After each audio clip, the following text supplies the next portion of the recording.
दोस्तों, इंसान पैसों को लेकर कैसे सोचता है, कैसे पैसा लालच और खुशी का कारण बनता है, ये किताब इसी टॉपिक पर लिखी गई है जो दुनिया की one of the best personal finance से रिलेटेड बुक है। ये किताब इतनी फेमस है कि आपने इंटरनेट पर इस किताब के बारे में कभी ना कभी जरूर सुना होगा। इस किताब में लिखे 6 ऐसे लाइफ के इंपॉर्टेंट पॉइंट्स को मैं इस वीडियो में एकदम सिंपल तरीके से समझाऊंगा, ताकि जिन लोगों ने इस किताब को अभी तक नहीं पढ़ा उनको भी ये लाइफ के इंपॉर्टेंट पैसों से रिलेटेड पॉइंट्स पता चले। इस किताब में सच में कुछ ऐसे लाइफ बदल देने वाले पॉइंट्स लिखे गए हैं जिनके बारे में आप सुनकर हैरान रह जाओगे। Point number 1, save your money. अपना पैसा बचाओ, अपना पैसा बर्बाद मत करो। इस बुक के लेखक मॉर्गन हाउसल अपनी लाइफ का एक इंसिडेंट शेयर करते हैं जिसमें वो बताते हैं कि जब वो अपने कॉलेज के दिनों में थे तो पैसा कमाने के लिए वो होटल में वेटर का काम करते थे।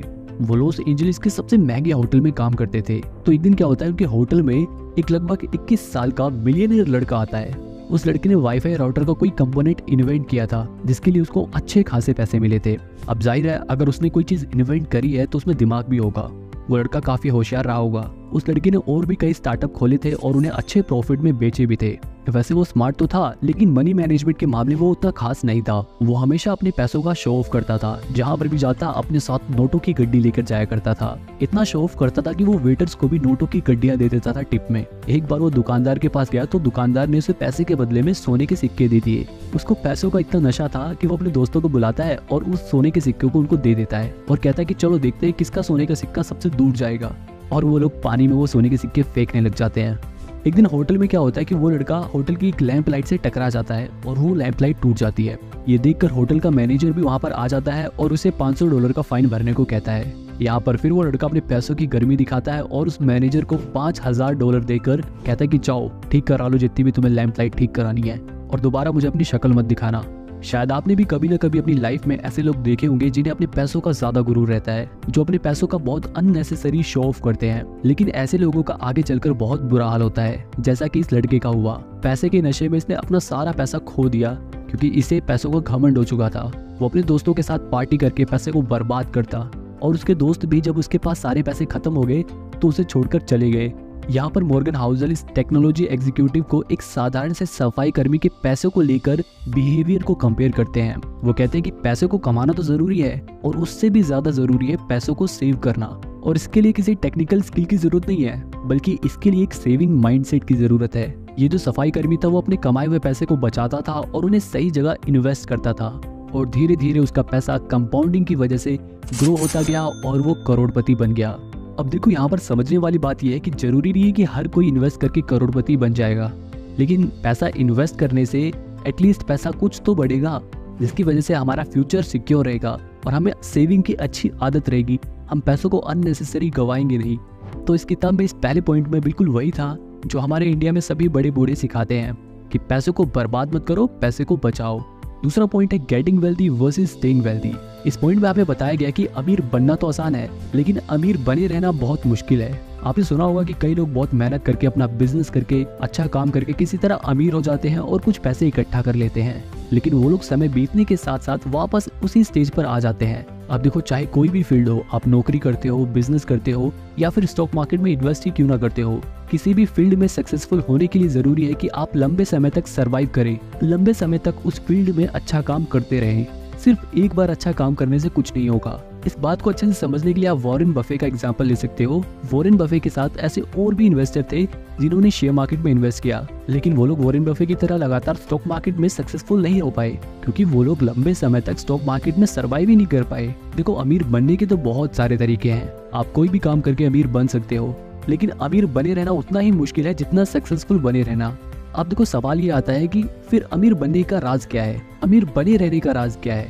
तो देखो, यहाँ पर मैं आपको बता दूं, फॉर गेटिंग वेल्दी यानी कि अमीर बनने के लिए 3 बातें सबसे जरूरी हैं। अगर कोई भी इन 3 बातों को फॉलो करता है तो वो अमीर बन सकता है। सबसे पहला है कि आपको रिस्क लेना होगा लाइफ में। हमारी जिंदगी में ऐसे कई सारे मोड़ आएंगे जहाँ पर हमें रिस्क लेना होगा। अगर हम रिस्क लेते हैं तो शायद हम कुछ और बढ़िया कर सके। दूसरी बात है हमेशा पॉजिटिव बने रहना। अपने गोल को लेकर हमेशा पॉजिटिव रहो। आपको अपने हालात पर पॉजिटिव रहना है, अपने काम को लेकर हमेशा पॉजिटिव रहना है। तीसरी चीज है अपने आप को उस काम में पूरी तरह से एकदम झोंक दो। अगर कोई भी ये 3 चीजें फॉलो करता है तो ये गेटिंग वेल्दी वाला काम आसान हो जाएगा।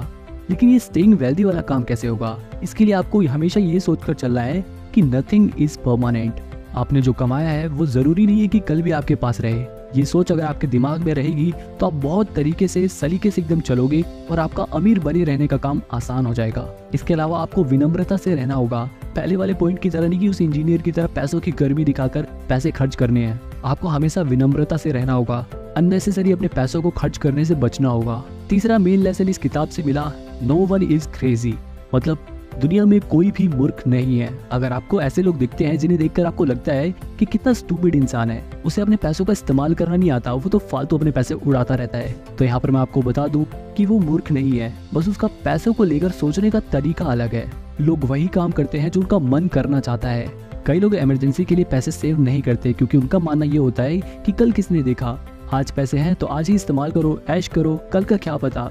वहीं कुछ लोग ऐसे भी होते हैं जो अपने भविष्य को बेहतर बनाने में लगे होते हैं। तो कहने का मतलब ये है कि लोगों का पैसों को लेकर एटीट्यूड अलग अलग होता है। कई लोग कहते हैं कि हमारे लिए पैसे की सेविंग करना मुश्किल है क्योंकि हम जितना कमाते हैं उससे ज्यादा तो खर्च कर देते हैं, इसलिए हम सोचते हैं आज जो है उसी में मौज करो, कल किसने देखा। यहाँ पर इसी माइंडसेट के बारे में इस पॉइंट में बताया गया है। इस किताब में मॉर्गन हाउसल ने यूएस में लॉटरी का एग्जाम्पल दिया। उन्होंने बताया कि अमेरिका के ज्यादातर गरीब लोग एक साल में वहाँ लगभग $450 लॉटरी में खर्च कर देते हैं।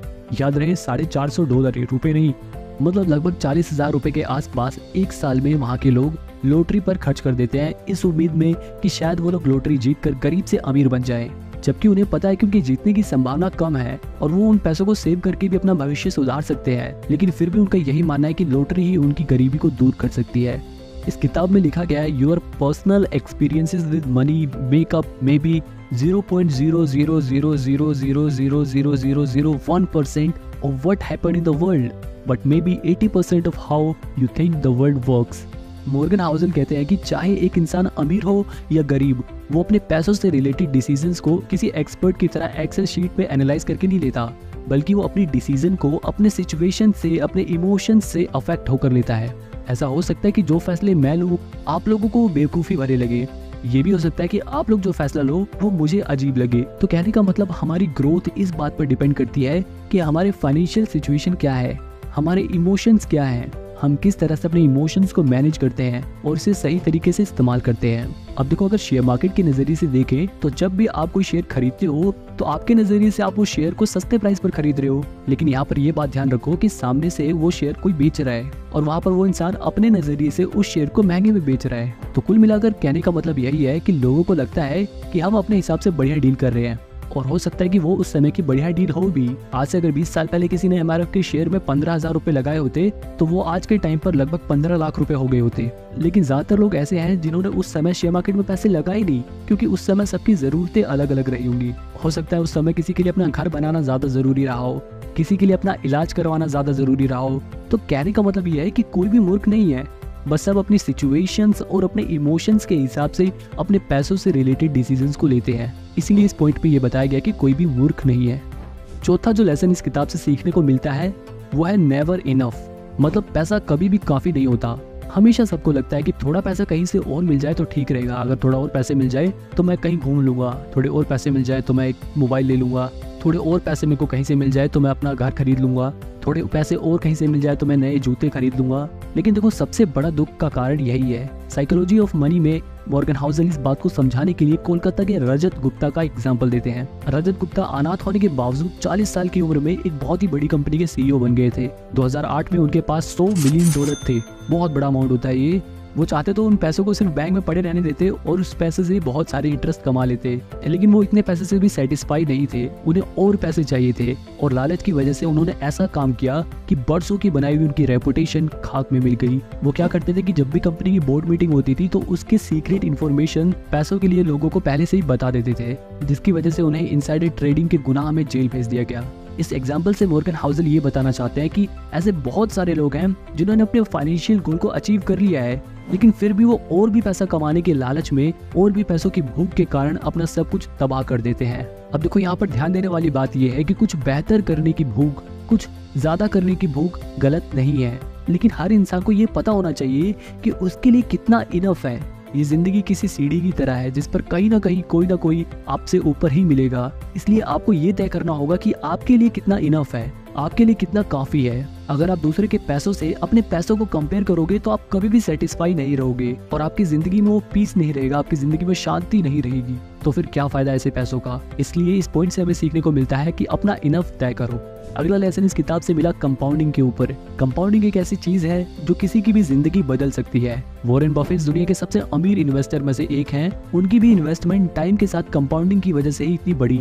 अब देखो, अगर हम भी चाहते हैं कि हमारी इन्वेस्टमेंट अच्छा ग्रो करे तो हमें भी अपनी इन्वेस्टमेंट को टाइम देना पड़ेगा, ताकि हमारी इन्वेस्टमेंट कंपाउंडिंग की वजह से अच्छी खासी बढ़ जाए और हम भी फाइनेंशियली अपना गोल अचीव कर सके। इसके अलावा एक और चीज के बारे में इस किताब में लिखा गया है, जो है लक एंड रिस्क। मतलब किस्मत और रिस्क दोनों भाई भाई हैं, दोनों एक साथ चलते हैं। और इसे समझाने के लिए मॉर्गन हाउसेन बिल गेट्स का एग्जांपल देते हैं। वो बताते हैं कि बिल गेट्स की सक्सेस के पीछे उनका लक भी है, और ये बात बिल गेट्स खुद मानते हैं।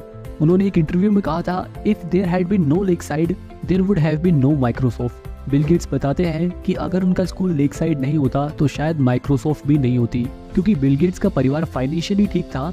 इसलिए बिल गेट्स उस समय के चुनिंदा स्कूलों में पढ़ने जाते थे जिसमें बच्चों को सिखाने के लिए उस समय पर कंप्यूटर अवेलेबल था। और बिल गेट्स उन्हीं लकी स्टूडेंट्स में से एक थे जिन्हें उस जमाने में भी कंप्यूटर सीखने का मौका मिला। उनकी किस्मत ने उनका साथ दिया और वो अपनी मेहनत से एक सक्सेसफुल इंसान बने। तो कहने का मतलब ये है कि अगर आपकी किस्मत साथ देती है और आप जोखिम लेते हो तो आप अपनी लाइफ में एक अच्छा आउटकम पा सकते हो। तो ये कुछ बेहतरीन बातें थी the psychology of money book से। एक बार फिर से आपको रिवाइज करा देता हूँ। सबसे पहले हमने जाना कि सेव योर मनी, अपने पैसों को बचाओ, अपने पैसों को बर्बाद मत करो। दूसरी बात हमने जानी कि अमीर बनना तो आसान है, लेकिन अमीर बने रहना बहुत मुश्किल। इसके बाद हमने जाना कि कोई भी मूर्ख नहीं है, सब अपनी सिचुएशन और अपने इमोशंस के हिसाब से अपने पैसों से रिलेटेड डिसीजंस को लेते हैं। इसके अलावा हमने ये भी जाना कि पैसा कभी भी इनफ नहीं होता, कभी भी पैसा पर्याप्त नहीं होता। इसके लिए हमें ये जानना जरूरी है कि हमारे लिए कितना पैसा इनफ है। फिर हमने कंपाउंडिंग के बारे में जाना, फिर हमने कंपाउंडिंग की अहमियत को जाना, और इसके अलावा हमने ये जाना कि लक और रिस्क दोनों भाई भाई हैं, दोनों एक साथ चलते हैं। लक का भी हमारी जिंदगी में फैक्टर होता है। अगर आपको ये वीडियो पसंद आई हो तो अपने दोस्तों के ग्रुप में इस वीडियो को शेयर करो और इस वीडियो को अपने स्टेटस पर लगाओ, ताकि और लोगों को भी ज़रूरी चीज़ें सीखने को मिले।